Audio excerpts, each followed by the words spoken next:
नेपाल इस समय जल रहा है। नेपाल का सुप्रीम कोर्ट जल रहा है, नेपाल का संसद जल रहा है, नेपाल का राष्ट्रपति भवन जल रहा है, नेपाल के प्रधानमंत्री का घर जल रहा है, मंत्रियों का घर जल रहा है, जजों का घर जल रहा है। इस समय पूरे नेपाल में अफरा तफरी मची हुई है। भारत के बॉर्डर पे कुल 7 देश है, 7 में से नेपाल ये 5वां देश है जहां पिछले 5 साल में ये घटना हुई है। 2021 में अफगानिस्तान में ऐसी घटना हुई, तालिबान ने वहां पे शासन ले लिया, अपना शासन करने लग गया। 2022 में श्रीलंका में ऐसे तख्ता पलट हुआ। 2023 में ऐसे ही पाकिस्तान में हुआ था। 2024 में ऐसे ही बांग्लादेश में भी हुआ, वहां सत्ता परिवर्तन हुआ। और 2025 में नेपाल में हुआ है और वहां पे भी सत्ता परिवर्तन हो गया है। प्रधानमंत्री का इस्तीफा हो चुका है, सबने इस्तीफा दे दिया है। भारत के लिए बहुत ही खतरे की घंटी है, क्योंकि भारत के बॉर्डर पे 7 देशों में से 5 देशों में पिछले 5 साल में सत्ता परिवर्तन हो गया। और भारत के लिए खतरे की घंटी इसलिए है कि नेपाल से ज्यादा अलगाववादी भारत में है, नेपाल से ज्यादा माओवादी भारत में है, नेपाल से ज्यादा नक्सली भारत में है, नेपाल से ज्यादा एनजीओ भारत में है, नेपाल से ज्यादा वामपंथी भारत में है, नेपाल ज्यादा विदेशी फंडिंग भारत में होती है, नेपाल से ज्यादा जमाती भारत में है, नेपाल से ज्यादा घुसपैठिए भारत में है, नेपाल से ज्यादा जासूस भारत में है, नेपाल से ज्यादा गद्दार भारत में है, नेपाल से ज्यादा भ्रष्ट पार्षद और प्रधान भारत में है, नेपाल से ज्यादा भ्रष्ट सांसद और विधायक भारत में है, नेपाल से ज्यादा कन्वर्टेड हिंदू भारत में है, नेपाल से ज्यादा कालाधन भारत में है, नेपाल से ज्यादा हवालाबाजी भारत में है, नेपाल से ज्यादा बेनामी लेन देन भारत में होता है, और नेपाल से ज़्यादा मिशनरियाँ भारत में है, नेपाल से ज़्यादा जिहादी संगठन भारत में है, और दुनिया में सबसे ज़्यादा फॉरेन फंडिंग भारत में हो रही है। वो इस कानून के अंतर्गत हो रही है जो 2010 में कांग्रेस ने बनाया था। इसका नाम है foreign contribution regulation act, FCRA। ये कानून बनाया गया था भारत को बर्बाद करने वालों की फंडिंग कराने के लिए। हालांकि सरकार ने कई एनजीओ के लाइसेंस रद्द किए हैं, लेकिन अभी कोई ज़्यादा फर्क नहीं पड़ा है। अभी भी लाखों की संख्या में एनजीओ ऐसे हैं जो विदेशों से पैसा ले रहे हैं, जो चीन से फंडिंग ले रहे हैं, वो चीन के एजेंडे को भारत में बढ़ा रहे हैं, जो अमेरिका से फंडिंग ले रहे हैं, वो अमेरिका के एजेंडे को भारत बढ़ा रहे हैं, जो एनजीओ अरब, दुबई, खाड़ी देशों से फंडिंग ले रहे हैं, वो खाड़ी देशों के समर्थन में काम कर रहे हैं। अल्टीमेटली जिन देशों से पैसा मिलता है एनजीओ को, वो उनके लिए ही काम करते हैं, वो भारत के लिए कभी काम कर ही नहीं सकते। इसलिए मैं कहता हूं भारत को सुरक्षित बनाना तो सबसे पहले इस 2010 में कांग्रेस के द्वारा बनाए गए FCRA कानून को तत्काल खत्म कर देना चाहिए। ये हमारे लिए बहुत बड़े खतरे की बात है। नेपाल जो चल रहा है उससे हमें ये भी समझना पड़ेगा कि भारत के बॉर्डर की सिचुएशन क्या है। भारत का लैंड बॉर्डर टोटल 15,000 किलोमीटर का है। लगभग जो समुद्र का बॉर्डर है वो 11,000 किलोमीटर का है। समुद्र के बॉर्डर पे नेवी अपना काम कर रही है, वहां लोग काम कर रहे हैं, लेकिन ज्यादातर जो खतरा बढ़ा हुआ है वो हमारा लैंड बॉर्डर पे है। और लैंड बॉर्डर में जो सबसे बड़ा बॉर्डर है वो बांग्लादेश का बॉर्डर है। 4,097 किलोमीटर, लगभग 4100 किलोमीटर का बॉर्डर हमारा बांग्लादेश के साथ है लैंड बॉर्डर। चीन के साथ लगभग 3500 किलोमीटर है, पाकिस्तान के साथ लगभग 3300 किलोमीटर है, नेपाल के साथ 1751 किलोमीटर है, म्यांमार के साथ भी 1650 किलोमीटर है, भूटान के साथ लगभग 700 किलोमीटर है, अफगानिस्तान के साथ सबसे छोटा बॉर्डर है 106 किलोमीटर का बॉर्डर है। सबसे लंबा जो हमारा लैंड बॉर्डर है वो है बांग्लादेश के साथ, और वहाँ बहुत बड़ा एरिया अभी भी खुला हुआ है। तो अगर हमें इन 5 देशों में जो हुआ है उससे हमें सीखना है, तो सबसे पहले समझना पड़ेगा कुछ काम हमें परमानेंट करने पड़ेंगे, उसमें टाइम लगेगा। कुछ काम शॉर्ट टर्म में करना पड़ेगा, उसमें थोड़ा 2-3 साल का टाइम लगेगा। और कुछ काम तो इमीडिएटली करना पड़ेगा, विद इन 6 मंथ्स करना पड़ेगा। जैसे चीन ने 21,000 किलोमीटर की लंबी दीवार बनाई है, और भारत का बॉर्डर कितना है, लैंड बॉर्डर 15,000 किलोमीटर, यानी चीन से काफ़ी कम है हमारा बॉर्डर। और चीन ने सोचिए उस ज़माने में जब कोई टेक्नोलॉजी नहीं थी, कुछ नहीं था, आज के 800 साल पहले, 750 साल पहले, उन्होंने 21,000 किलोमीटर लंबी दीवार बना दिया, 20 फीट चौड़ी और 40 फीट ऊंची। आज के, और हमारा लैंड बॉर्डर कितना, 15,000 किलोमीटर का है। अगर आज से हम 20 बाई 40 की दीवार बनाना शुरू करें, साल में 1000 किलोमीटर बनाएं, तो अगले 1500 साल में पूरा का पूरा जो 1500 किलोमीटर का लैंड बॉर्डर है, जो बांग्लादेश, चीन, पाकिस्तान, नेपाल, म्यांमार, भूटान, अफगानिस्तान का 15,000 किलोमीटर का बॉर्डर है, हम अगले 15 साल में उसको बना सकते हैं। तो ये हो गई लॉन्ग टर्म प्लानिंग। लेकिन शॉर्ट टर्म क्या करना चाहिए? शॉर्ट टर्म ये जो 15,000 किलोमीटर का लैंड बॉर्डर है, कम से कम हमें वहां 2 लेन की सड़क बना देनी चाहिए, और वहां पे 30 से 40 फीट ऊंची फेंसिंग बना देना चाहिए। सड़क इसलिए बनानी जरूरी है जिससे हमारे BSF के लोग, ITBP के लोग लगातार वहां पेट्रोलिंग कर सकें। इसके साथ ही साथ वहां पे 500-500 किलोमीटर पे वॉच टावर बनाना चाहिए। हर 500 मीटर के ऊपर 50 फीट ऊंचा वॉच टावर हो, जहां पे हमारे सेना के 2-4 जवान ऊपर खड़े हो रहे हैं। हर 500 मीटर के बाद बड़े बड़े वहाँ डिस्प्ले बोर्ड लगा देना चाहिए, और डिस्प्ले बोर्ड पे लिख देना चाहिए कि अगर कोई भारत के अंदर घुसने की कोशिश करेगा उसको देखते गोली मार दी जाएगी। ये खौफ पैदा करना पड़ेगा। अभी ऐसा कोई सिस्टम नहीं है। उल्टा 2012 में हमारी सरकार ने, मनमोहन सिंह की सरकार ने बांग्लादेश के साथ नॉन लीथल ट्रीटी किया हुआ है और नॉन लीथल ट्रीटी आज भी चल रही है। हमारे बीएसएफ के जवान वहां मजबूर हैं, वो केवल रबर का बुलेट चलाते हैं, लाठी चलाते हैं, डंडा पर चलाते हैं, हवाई फायरिंग करते हैं, गोली नहीं मार सकते। फिर फायदा क्या बीएसएफ पे बॉर्डर पे बीएसएफ खड़ा करने का? कम से कम ये बीएसएफ को अधिकार मिलना चाहिए कि जो अंदर आने की कोशिश करे उसको 2 बार 3 बार हवाई फायरिंग करो, फिर भी नहीं मानता तो गोली मारो।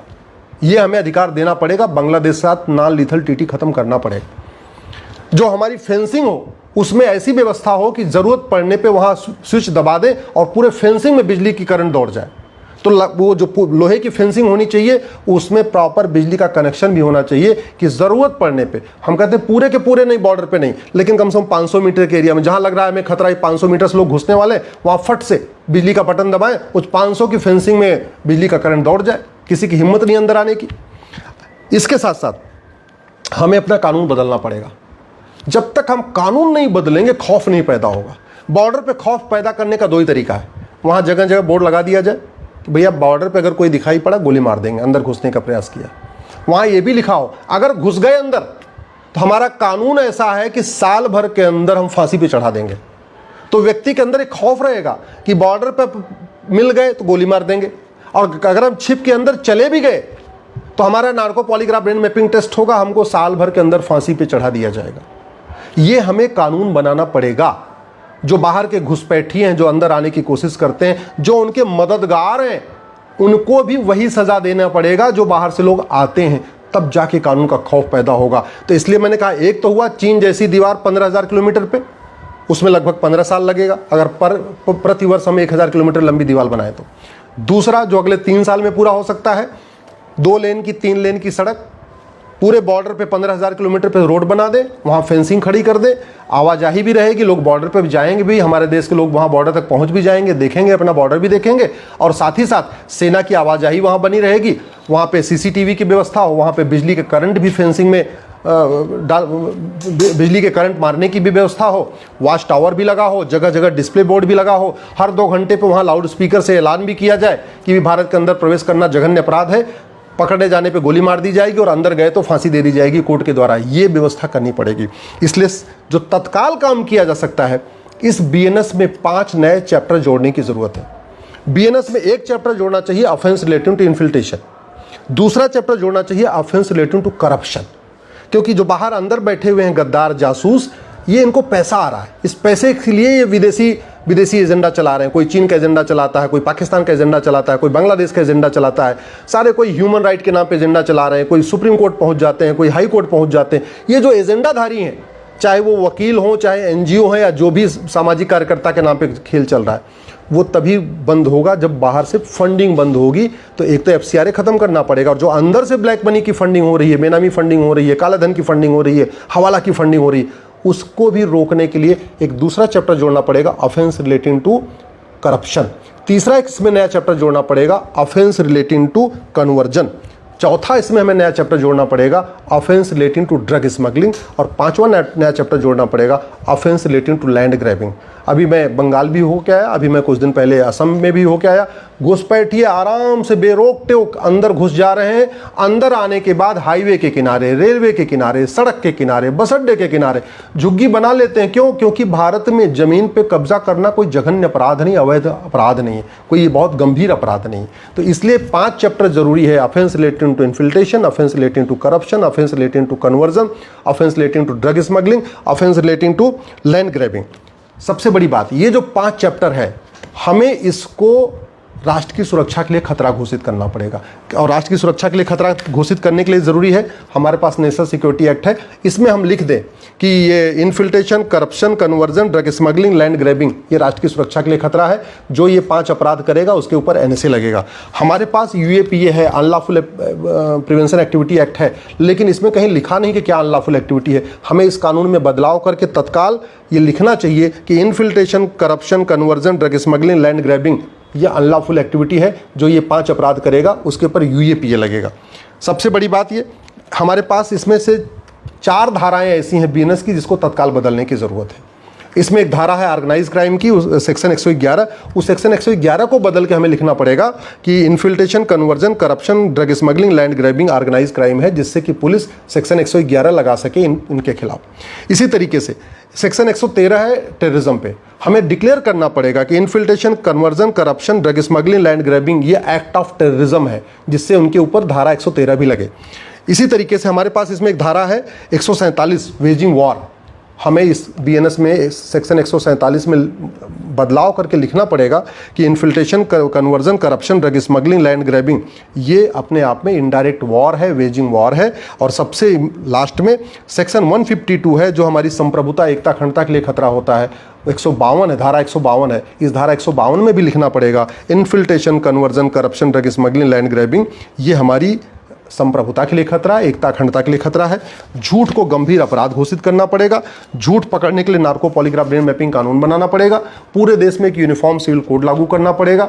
और सबसे इंपॉर्टेंट, बॉर्डर पे कुल 17 राज्य हैं, 17 राज्यों के 92 डिस्ट्रिक्ट्स बॉर्डर पे हैं।